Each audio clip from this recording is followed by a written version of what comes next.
The year is 1968.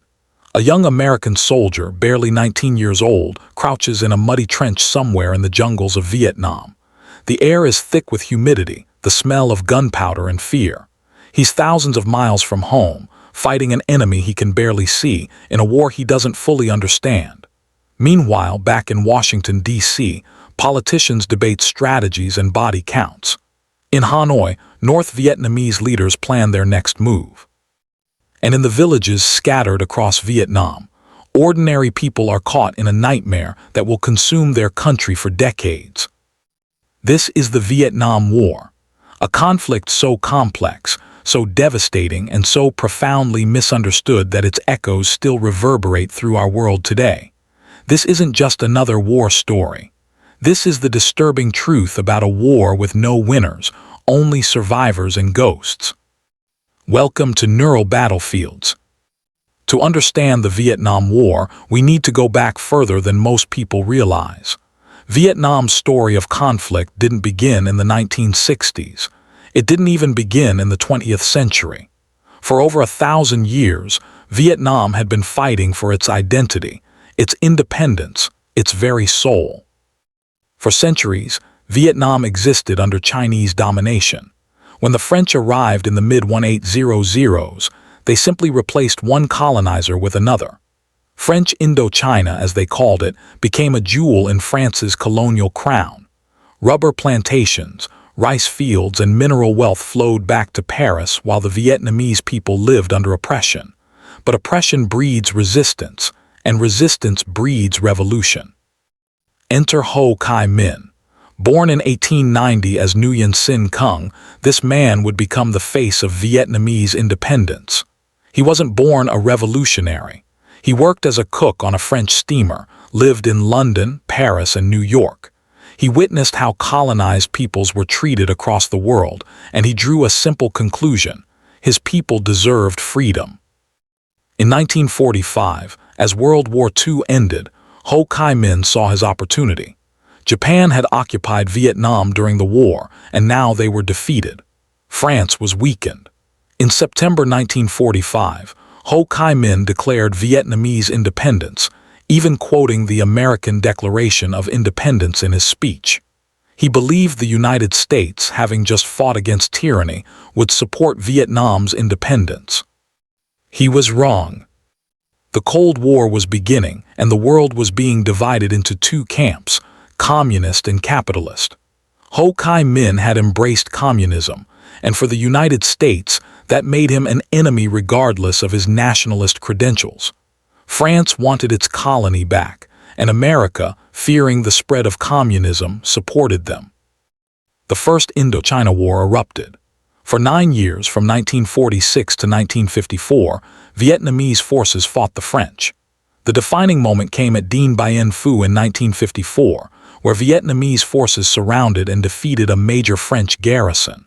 The battle was a masterpiece of guerrilla warfare meeting conventional tactics. The French, confident in their fortress position, never imagined the Vietnamese could haul heavy artillery through jungle-covered mountains. But they did. The French withdrew, but Vietnam's agony was far from over. The Geneva Accords of 1954 temporarily divided Vietnam at the 17th parallel. North Vietnam, under Ho Chi Minh and the Communist government, and South Vietnam, under Emperor Bao Dai, later replaced by Ngo Dinh Diem. The division was supposed to be temporary, with elections planned for 1956 to reunify the country. Those elections never happened. The United States feared that Ho Chi Minh, wildly popular for defeating the French, would win in a landslide. President Eisenhower himself admitted that Ho Chi Minh would probably win 80% of the vote if elections were held. So the elections were canceled. Democracy was suspended in the name of fighting communism. This is where the tragedy deepens. Ngo Dinh Diem, the man America backed in South Vietnam, was a disaster. A devout Catholic in a predominantly Buddhist country, Diem showed favoritism to Catholics and brutally suppressed Buddhist protests. In 1963, a Buddhist monk named Thich Quang Duc sat down in a Saigon intersection, poured gasoline over himself, and set himself on fire in protest. The photograph of his self-immolation shocked the world. Diem's sister-in-law callously dismissed it as a monk barbecue. The South Vietnamese government was corrupt, authoritarian, and increasingly unpopular. Yet this was the government America chose to defend, pouring in advisors, money, and eventually, hundreds of thousands of troops. President Kennedy increased American military advisors in Vietnam from hundreds to over 16,000. When he was assassinated in November 1963, just weeks after Diem was overthrown and killed in a coup, President Lyndon B. Johnson inherited a deteriorating situation. Then came the Gulf of Tonkin incident in August 1964.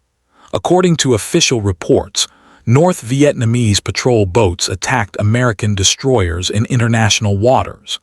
Johnson used this incident to push the Gulf of Tonkin resolution through Congress, giving him broad war powers without a formal declaration of war. Here's the disturbing truth. The second attack, the one that really pushed America into full-scale war, probably never happened. Radar blips in stormy weather, nervous sonar operators, and political pressure created a phantom attack that would send 58,000 Americans and millions of Vietnamese to their deaths. In March 1965, the first American combat troops landed in Vietnam. Operation Rolling Thunder began, a massive bombing campaign against North Vietnam. The escalation had begun, and it would continue for years. American strategy in Vietnam was based on attrition. The idea was simple: kill enough enemy soldiers and eventually they'll give up. Body counts became the metric of success. Generals reported numbers to Washington, and Washington demanded higher numbers. The problem was, the North Vietnamese and the Viet Cong, the communist guerrillas in South Vietnam, weren't fighting a war of attrition. They were fighting a war of willpower. General Vo Nguyen Giap, the architect of Dien Bien Phu and North Vietnam's military strategy, understood something American generals didn't. He said, "You can kill 10 of our men for every one we kill of yours, but even at those odds you will lose and we will win." He was right. The nature of the war itself was disturbing. This wasn't a war with clear front lines, uniformed enemies, and set-piece battles. The Viet Cong looked like farmers by day and fighters by night. They hid in villages, in tunnels, in the jungle. American soldiers couldn't tell friend from foe. That old woman selling fruit at the market might be hiding grenades. That smiling child might lead you into an ambush. The frustration led to atrocities. On March 16, 1968, American soldiers entered the village of My Lai. Over the course of several hours, they systematically murdered between 347 and 504 unarmed civilians, including women, children, and elderly people. Bobbies were bayoneted. Women were raped before being killed. It was a war crime of staggering proportions. Lieutenant William Calley was convicted for his role in the massacre, but he served only 3 years of house arrest. The My Lai massacre wasn't an isolated incident. It was the most documented, the most publicized, but similar atrocities occurred throughout the war. The psychological pressure on young soldiers, the impossibility of distinguishing civilians from combatants, the dehumanization of the enemy, all created conditions for horror. The use of chemical weapons added another layer of darkness. Agent Orange, a herbicide used to destroy jungle cover and crops, was sprayed over millions of acres of Vietnamese countryside. The goal was to deny the Viet Cong hiding places and food sources. The result was ecological devastation and a health crisis that continues today. Dioxin, a toxic compound in Agent Orange, caused cancer, birth defects, and neurological damage in both Vietnamese civilians and American soldiers. Children are still being born with severe disabilities because of their grandparents' exposure to Agent Orange decades ago. Napalm, a jellied gasoline that sticks to skin and burns at extreme temperatures, was dropped from the sky. The famous photograph of Phan Thi Kim Phuc, a 9-year-old girl running naked down a road, her back burning from napalm, became one of the most iconic images of the war's horror. Then came the Tet Offensive in January 1968. During Tet, the Vietnamese New Year holiday, North Vietnamese and Viet Cong forces launched a massive, coordinated attack across South Vietnam, hitting over 100 cities and towns simultaneously. They even penetrated the American embassy compound in Saigon.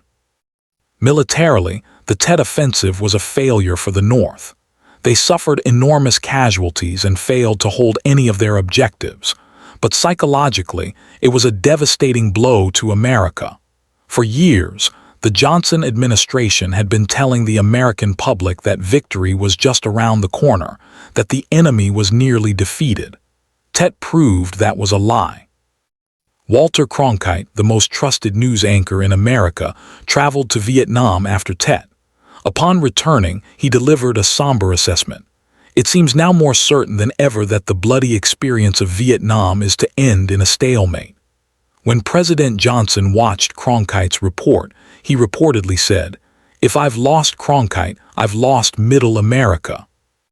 He had. The anti-war movement, which had been growing throughout the 1960s, exploded. College campuses erupted in protests. Young men burned their draft cards. The Democratic National Convention in Chicago in 1968 descended into violent clashes between police and protesters. The whole world was watching, and what they saw was a deeply divided America. The draft itself was a source of profound injustice. If you were wealthy, you could get educational deferments and avoid service. If you were poor, especially if you were black or Hispanic, you were far more likely to be drafted and sent to fight. Muhammad Ali famously refused induction, saying, "No Viet Cong ever called me nigger." He was stripped of his boxing title and faced prison time for his stand. Young men faced an impossible choice. Go to war in a conflict many considered unjust, flee to Canada and become an exile, or go to prison. Families were torn apart. Some saw resistors as cowards. Others saw them as heroes. There was no easy answer, and the wounds from these divisions still haven't fully healed. Richard Nixon won the 1968 presidential election partly on a promise of peace with honor and a secret plan to end the war. His plan involved Vietnamization, training South Vietnamese forces to take over the fighting while American troops gradually withdrew. But Nixon also secretly and illegally expanded the war into Cambodia and Laos, bombing suspected North Vietnamese supply routes and sanctuaries. The bombing of Cambodia was kept secret from Congress and the American people. When it was revealed, it sparked new waves of protest. At Kent State University in Ohio in May 1970, National Guardsmen opened fire on student protesters, killing 4 and wounding 9.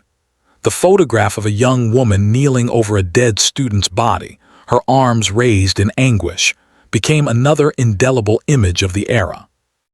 Meanwhile in Vietnam, the war ground on. American soldiers, many of them drafted against their will, struggled with a growing sense of futility. What were they fighting for? The South Vietnamese government was corrupt and unpopular. The enemy was invisible and seemingly infinite. Every patrol could be your last, and you might die for a hill that would be abandoned the next week. Drug use became rampant among American troops. Marijuana was everywhere, and heroin became a serious problem. Morale collapsed. In some units, unpopular officers were fragged, meaning their own troops killed them, usually with a fragmentation grenade. Racial tensions between black and white soldiers sometimes erupted into violence. The military was falling apart. The Vietnamese people, both North and South, suffered beyond measure. Entire villages were destroyed. Millions became refugees, fleeing the fighting and living in squalid camps. Families were separated, sometimes forever. The landscape itself was scarred, pockmarked with bomb craters, stripped of vegetation, poisoned with chemicals. In North Vietnam, American bombing was relentless. Operation Linebacker and Operation Linebacker II dropped more bombs than were used in all of World War II. Hanoi and Haiphong were pounded. The North Vietnamese built an extensive network of air raid shelters and moved much of their industry underground or into caves. They shot down American planes with Soviet-supplied surface-to-air missiles. American pilots who were shot down and survived became prisoners of war, held in brutal conditions at places like Ho Lo Prison, which POWs grimly nicknamed the Hanoi Hilton. The Paris Peace Accords were finally signed in January 1973. The agreement called for a ceasefire, the withdrawal of American troops, and the return of POWs. It was supposed to allow the Vietnamese people to determine their own future. In reality, it was a face-saving measure that allowed America to exit while leaving South Vietnam to its fate. American troops came home to a divided country. Unlike veterans of previous wars, Vietnam veterans weren't celebrated. Some were spat upon, called baby killers, treated with contempt. Others were simply ignored. Many struggled with what we now call post-traumatic stress disorder, but for which there was little recognition or treatment at the time. Thousands committed suicide. Tens of thousands became homeless. The government that sent them to war abandoned them when they returned. The war didn't end with the Paris Peace Accords. Fighting between North and South Vietnam continued. American aid to South Vietnam dwindled as Congress, tired of the war, cut funding. In 1975, North Vietnamese forces launched a final offensive. The South Vietnamese military, without American air support and dwindling supplies, collapsed with shocking speed. In April 1975, Saigon fell. The images were haunting.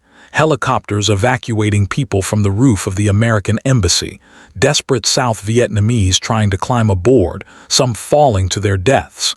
Ships overloaded with refugees, the last Americans fleeing in chaos.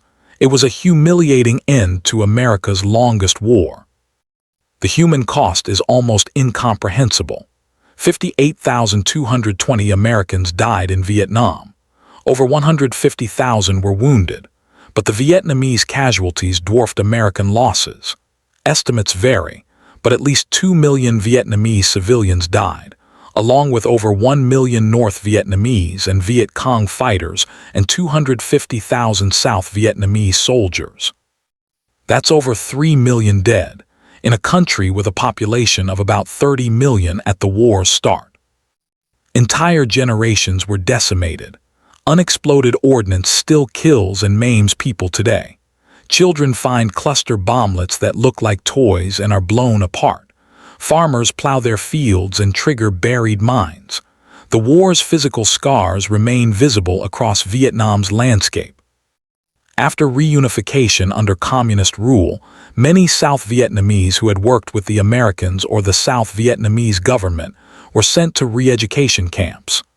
These were essentially prisons where hundreds of thousands were held, some for years, subjected to hard labor and political indoctrination. Others were executed. Hundreds of thousands of Vietnamese fled the country as boat people, risking death at sea in overcrowded, unseaworthy vessels. Many drowned. Many were attacked by pirates. Those who survived scattered across the world, creating Vietnamese diaspora communities that still grapple with the trauma of war and displacement. For America, Vietnam was a profound trauma. It shattered the post-World War II consensus about American power and righteousness. It revealed that the United States could lose. It exposed deep divisions in American society along lines of class, race, and generation. It destroyed faith in government institutions as the lies and deceptions of the war became public knowledge through the Pentagon Papers and other revelations. The Pentagon Papers, leaked by Daniel Ellsberg, revealed that the government had systematically lied to Congress and the public about the war's progress and prospects. Presidents from Truman through Nixon had misled the American people. The trust between citizens and their government, already strained, was shattered. But what was it all for? What did all that death and suffering accomplish? This is perhaps the most disturbing truth of all: nothing. Vietnam is communist today, just as Ho Chi Minh wanted. But it's also a trading partner with the United States, with Kentucky Fried Chicken restaurants in Hanoi and Nike factories in the countryside. The domino theory, the idea that if Vietnam fell to communism, all of Southeast Asia would follow, proved largely wrong. The geopolitical consequences that were supposed to justify the war never materialized. The South Vietnamese government that America spent so much blood and treasure defending was never legitimate in the eyes of most Vietnamese. It was seen as a puppet regime, and it collapsed almost immediately once American support was withdrawn. All those young Americans who died defending a government that couldn't defend itself and didn't represent its people. What about the broader lessons? The Vietnam War taught us that military might alone cannot win a war when you don't have the support of the local population. It taught us that body counts are a meaningless metric. It taught us that the enemy's willingness to endure suffering can outweigh superior firepower and technology. It taught us that a war fought without clear objectives and exit strategies can drag on indefinitely, consuming resources and lives without achieving anything. America didn't learn these lessons well enough. Iraq and Afghanistan would echo Vietnam's mistakes decades later. Unclear objectives, mission creep, propping up unpopular governments, underestimating the enemy's resolve, and confusing military victories with strategic success. The Vietnam War also showed the power of media and public opinion.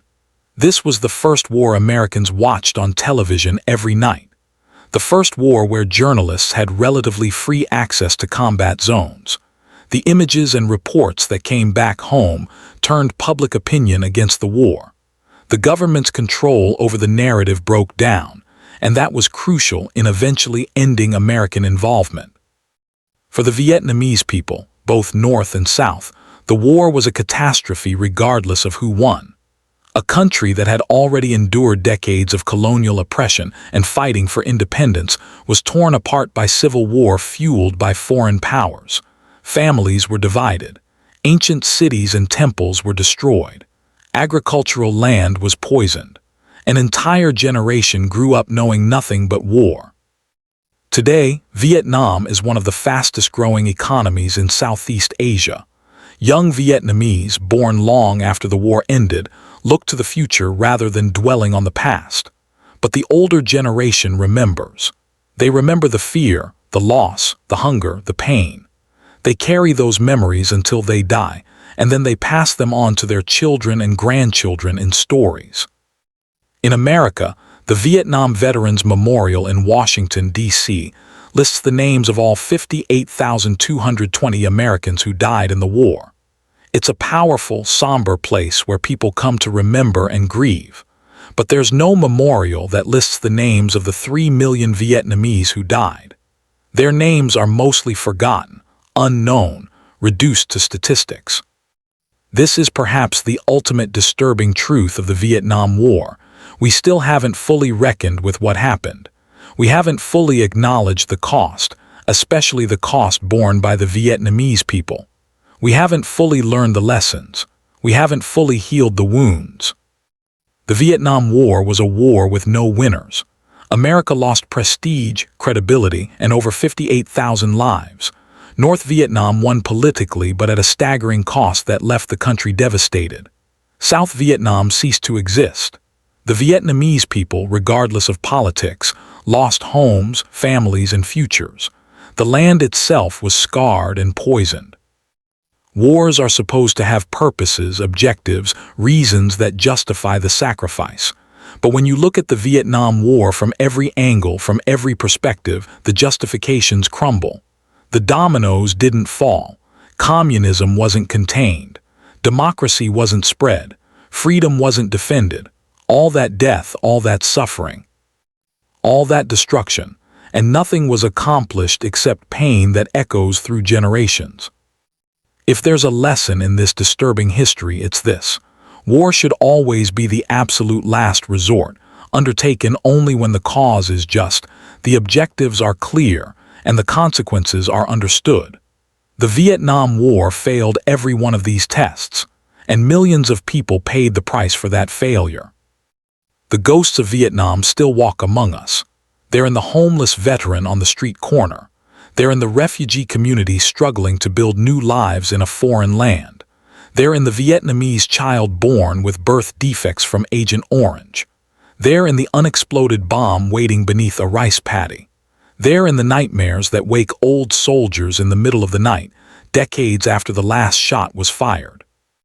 We tell these stories not to glorify war, but to understand its true cost. We remember not to celebrate, but to learn. We look back at the Vietnam War and see a cautionary tale about the limits of power, the dangers of certainty, and the price of mistakes made by leaders who never had to pay for them personally. The disturbing truth about the Vietnam War is that it was preventable. It was prolonged by pride and politics, and it accomplished nothing except suffering. That's a truth worth remembering, worth teaching, worth understanding, because if we forget, we're doomed to repeat it. And we have. If this deep dive into history has given you a new perspective on the Vietnam War and the battles we face in understanding our past, consider subscribing to Neural Battlefields. Hit that like button if you found this documentary informative, and share it with anyone who wants to understand the real cost of war. History isn't just about dates and generals. It's about people, choices, and consequences that echo through time. Until next time, keep questioning, keep learning, and remember that the most important battles we fight are often for truth and understanding. This is Neural Battlefield, signing off.